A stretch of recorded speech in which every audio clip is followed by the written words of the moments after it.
शारदीय नवरात्राला आजपासून सुरुवात झाली. त्याचे औचित्य साधून मी तुम्हाला आज देवी महात्म्याची एक कथा सांगणार आहे. हे देवी महात्म्य अत्यंत फलदायी असून ते मार्कंडेय ऋषीने वर्णन केलेले आहे. ही आदिमाया आदिशक्ती तिने भक्तांच्या रक्षणार्थ अनेक अवतार घेतलेले आहेत. श्री विष्णूंच्या हस्ते तिने मधुकैटभांचा वध केलेला आहे आणि त्यावेळेस तिचा पहिला अवतार महाकालीचा उत्पन्न झालेला आहे. पूर्वी स्वारोच्च समन्वंतरामध्ये सुरत नावाचा राजा होता. त्याचे राज्य विस्तीर्ण होते, परंतु एकदा त्याच्या राज्यावर शत्रूने स्वारी केली आणि त्याच्या राज्यातील सर्व द्रव्य भांडार सैन्य हिरावून नेले. शत्रू खूप बलवंत होता, त्यामुळे राजाचे त्याच्यापुढे काहीच चालले नाही. तेव्हा त्याला आपल्या प्रजेला तोंड दाखवण्याची लाज वाटू लागली, म्हणून त्याने एका घोड्यावर बसून वनात एकटा शिकारीला निघून गेला. तेव्हा त्याला वनामध्ये मेधा ऋषींचा आश्रम दिसला. मेधा ऋषींच्या आश्रमात त्याने प्रवेश केला आणि ऋषींना नमस्कार करून सर्व वृत्तांत कथन केला. तेव्हा मेधा ऋषींनी त्याला आपल्या आश्रमात राहण्यास सांगितले. तो त्यांच्या आश्रमात राहत असताना चिंताक्रांत असे. तो चिंतेतच आश्रमाभोवती फिरत असताना त्याला एक वैश्य दिसले. त्या वैश्याला त्याने विचारले, तू कोण आहेस, कुठून आला आहेस, तुझं नाव काय? तेव्हा त्यांनी सांगितलं, मी वैश्य कुळात जन्मलेलं आहे, माझं नाव समाधी आहे. मी खूप धनवंत होतो. माझ्या धनाच्या लोभाने माझ्या कुटुंबियांनी धन हिरावून घेऊन मला घराबाहेर हाकलून दिले, म्हणून मी वनात आलो आणि वास्तव्य करतो आहे. समाधीने सुरत राजालाही तसाच प्रश्न केला. तेव्हा सुरत राजाने त्याचे वृत्तांत कथन केलं आणि सांगितले की मला माझ्या राज्यातील प्रजेचे, माझ्या कुटुंबियाची काळजी वाटते. त्यांचे माझ्यानंतर काय झाले असेल, त्यांना शत्रूंनी पकडले असेल का या चिंतेत मी आहे.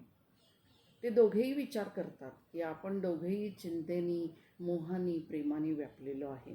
मग त्यांनी असं ठरवले की आपण मेधा ऋषींना जाऊन याबद्दल विचारायचे. सुरत राजा आणि समाधी वैश्य दोघेही मेधा ऋषींकडे गेले. मेधा ऋषींना त्यांनी प्रश्न विचारला की माझ्या घरातून मला कुटुंबियाने हाकलून दिले तरी माझ्या कुटुंबियाबद्दल मला प्रेम वाटत आहे. तसेच या राजाचे पण आहे, त्याला त्याच्या प्रजेची, कुटुंबियाची काळजी वाटत आहे. हे असं का होत आहे? हे प्रेम, मोह का तुटत नाही आहे? तेव्हा मेधा ऋषींनी सांगितलं की ही आदिमाया आदिशक्ती आहे, ती मोह उत्पन्न करते. तेव्हा सुरत राजा आणि समाधी वैश्यनी मेधा ऋषींना विचारले की ही आदिमाया कोण आहे, ही आदिशक्ती कोण आहे, त्याबद्दल तुम्ही आम्हाला सविस्तर सांगा. तेव्हा मेधा ऋषींनी त्यांना एक तिच्या उत्पन्नाबाबतची कथा सांगितली. एकदा प्रलय समयी श्री विष्णू शेषशयन करत असताना त्यांच्या नाभी कमळात ब्रह्मा स्थित होते. तेव्हा विष्णूंच्या कानातून 2 दैत्य उत्पन्न झाले. कर्णमळातून उत्पन्न झाल्यामुळे त्यांचे नाव मधु आणि कैटभ होते. किट्ट म्हणजे कर्णमळ आणि कर्णमळातून उत्पन्न झाल्यामुळे त्याचं नाव कैटभ होते. ते दोघेही असुर अतिशय बलवंत होते. त्यांनी ब्रह्मावर मारण्यासाठी धावून जाण्याचा प्रयत्न केला. तेव्हा ब्रह्मानी श्री विष्णूंना सावध करण्याचा आतोनात प्रयत्न केला, पण श्री विष्णू सावध झाले नाही. कारण का योग निद्रांनी त्यांच्यावरती तिचा अंमल केलेला होता. ब्रह्मांनी हे जाणलं आणि ते योग निद्रा देवीची स्तुती करू लागले, स्तवन करू लागले. तिची प्रार्थना केली की श्री विष्णूंना सावध करावे आणि या दैत्यांचा वध व्हावा. तेव्हा श्री विष्णूच्या नाकातून, डोळ्यातून, त्यांच्या बाहू, हृदयापासून, शरीरापासून एक शक्ती उत्पन्न झाली. ती शक्ती 10 हातांची, 10 तोंडांची, काजळासारखी काळी, कपाळी कुंकुमाचा टिळा असलेली, 10 हातात आयुधे असलेली अशी ती उग्र अतिभयंकर होती. ती काजळासारखी काळी होती, म्हणून तिचे नाव महाकाली झाले. अशा प्रकारे महाकालीचं उत्पत्ती झाली.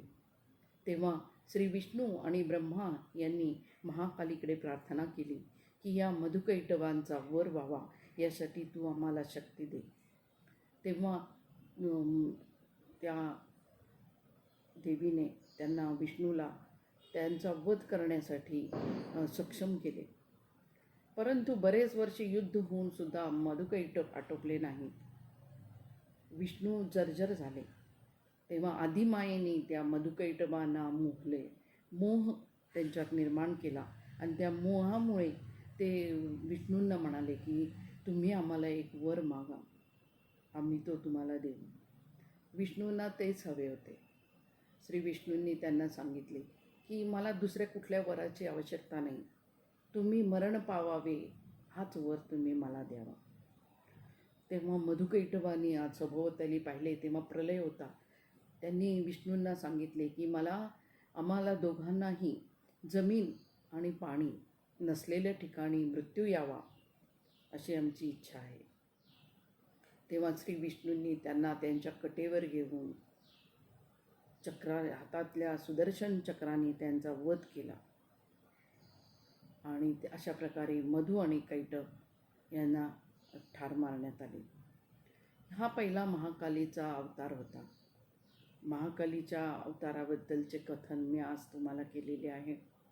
हा पहिला अध्याय देवी महात्म्याचा आहे. आता मी तुम्हाला दुसऱ्या अध्यायाबद्दल कथन करेन. तोपर्यंत जगदंब जगदंब.